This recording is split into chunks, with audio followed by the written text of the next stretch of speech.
Ada yang unik Prabu. Fa'akhadhahum akhzatan rabiyah, di ujung ayat 10 itu, maka Allah mengambil terhadap mereka adalah tindakan, ya, tindakan yang keras, sangat keras.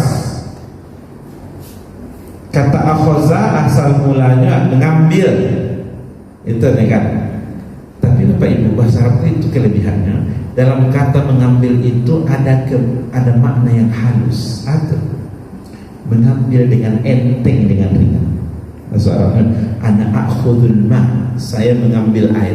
Itu mengambil dengan enteng, dengan ringan. Oh, enggak perlu pakai tipu, pakai ya kerekan tuh. Enggak, itu susah payah kan?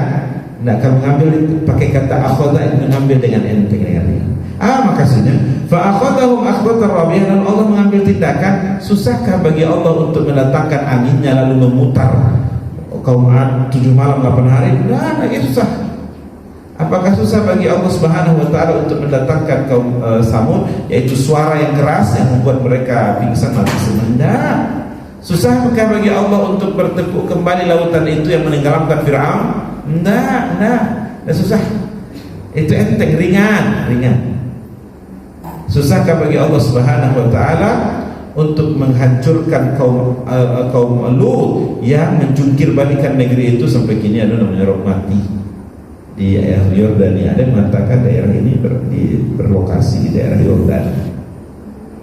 Sejarah.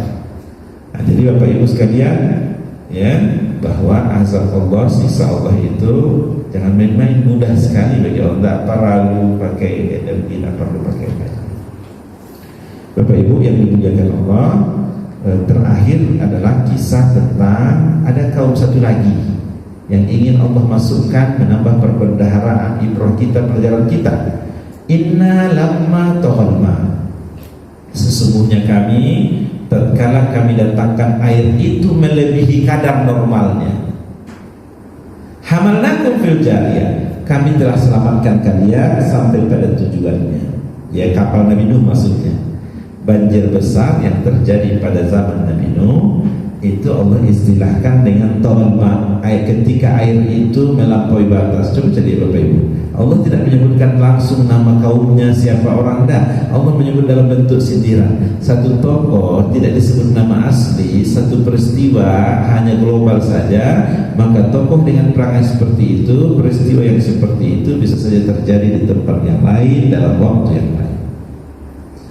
Inna lamma taghalma, ingatlah ketika air itu melebihi kadar normalnya. Biasanya air di sungai, air itu di mana? Biasanya di laut, air itu di mana? Di semua. Dan kini air itu sampai ke rumah, air itu sampai ke bukit, ke jalan, ke gunung. Itu kan lebih kadar normalnya. Kalaupun gunung Pangilun itu tentu iya, Kota Padang namanya dia tuh banjir. Kalau gunung Merapi di Bukit Tinggi tentu iya, ya berarti Kota Padang di dasar lautan setinggi itu yang terjadi di zaman Nabi Nuh. Hujan yang tidak pernah berhenti berbulan-bulan, air mata air yang memancar luar biasa hebatnya, dan gelombang air laut yang sangat tinggi, sehingga ada di antara ahli tafsir mengatakan itu banjir besar menutupi alam semesta. Yang selamat hanya yang ada dalam kapal Nabi Nuh. Itu dia mau katakan hamalnakum fil jariyah, ya, kami telah selamatkan kalian dalam kapal Nabi Nuh. Apa rahasianya kenapa bisa kapal Nabi Nuh selamat? Padahal dalam kisah itu disebutkan kapal Nabi Nuh itu hanya terbuat dari kayu biasa, tidak ceng-cengian kan? Pada mulanya ditertawakan oleh masyarakat. Mengadu mau kapal di gunung, di bukit. Ternyata memang air itu sampai ke gunung, sampai ke bukit. Mereka beranalogi, ancaknya di bawah sinar WA. Karena apa? Kapal ini akan berlayar ke laut, ke sungai. Kalau lihat ke sana, ternyata air itu sampai ke gunung itu. Tapi Islam, Bapak Ibu hadirin sekalian, dalam surat Hud diterangkan apa rahasianya kenapa kapal ini bisa selamat. Bismillahi majriha wa mursaha, karena kapal itu berlayar berlabuh dengan Bismillah, karena atas nama Allah SWT. Tapi kalau bukan karena atas nama Allah, karam. Hitungan logika matematika manusia karam tinggi, luar biasa gelombangnya kan. Bapak Ibu hadirin dan hadirat sekalian yang dimuliakan Allah, ditutup oleh Allah kisah ini dengan linaj'alaha lakum tadhkirah, kami hadirkan kisah ini bagi kalian sebagai pelajaran, tazkirah. Wa ta'iyaha uzunun wa'iyah, dan mohon dijaga kisah itu di telinga-telinganya yang mampu mengingatkan. Wa ta'iyaha itu dari wi'a, waw ain alif, wi'a. Wi'a itu artinya baskom MB, itu pada asalnya. Pelajaran kisah-kisah tadi, ambil pelajaran, ya kan? Jago dipelihara supaya ingat tadi. Kenapa dijaga di telinga? Bapak Ibu, pilihan telinga kan mereka. Ada istilah di tengah masyarakat, masuk telinga kanan, keluar telinga kiri. Itu artinya tidak ambil pelajaran.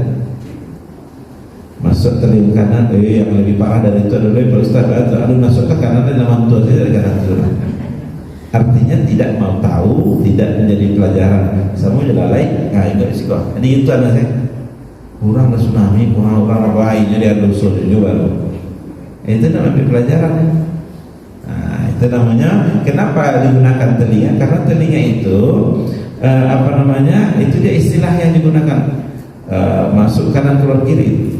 Itu orang yang tidak ambil pelajaran. Wa ta'iyaha uzunun wa'iyah, telinga yang mampu mengingatkan. Aduh, telingaku wali. Jadi telinga tidak berfungsi kan? Yang lebih hebatnya apa Ibu? Ulama menggarisbawahi uzunun itu artinya satu telinga. Uzunun satu telinga. Awak berdapat dua telinga dari Allah. Bahkan nak dijaga dipelihara di dua telinga. Kalau dua telinga bahasa Arabnya uzunani atau uzunaini. Ini datang dalam bentuk satu telinga. Di antara ulama tafsir ada yang berkata begini, telinga yang Allah anugerahkan itu kepada kita dua.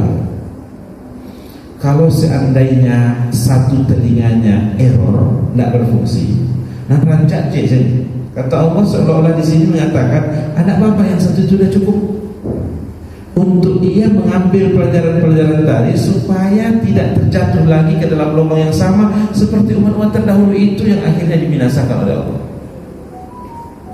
Kalau dua telinga rancak, dua telinga bagus dan disimpan di dua telinga itu lebih mantap. Tentu lebih hebat supaya tidak terjatuh terjerumus pada peristiwa yang di atas. Ulama tafsir mengatakan Allah menyebutkan satu telinga itu jauh lebih berkesan, lebih terkesan balak berbanding Allah menyebutkan dua telinga yang secara normatif memang dua. Jadi sindiran kepada kita supaya memfungsikan benar-benar tentang telinga kita, ambil pelajaran kayak sudah mencontoh yang baik. Alam tak kembang jadi guru aja, supaya tidak masuk dia gelombang yang sama, masuk dia gelombang sama. Wadaiyaha uzunun wa'iyah, dan mohon dijaga dipelihara ya Pak, pada telinganya yang mampu mengingatkan.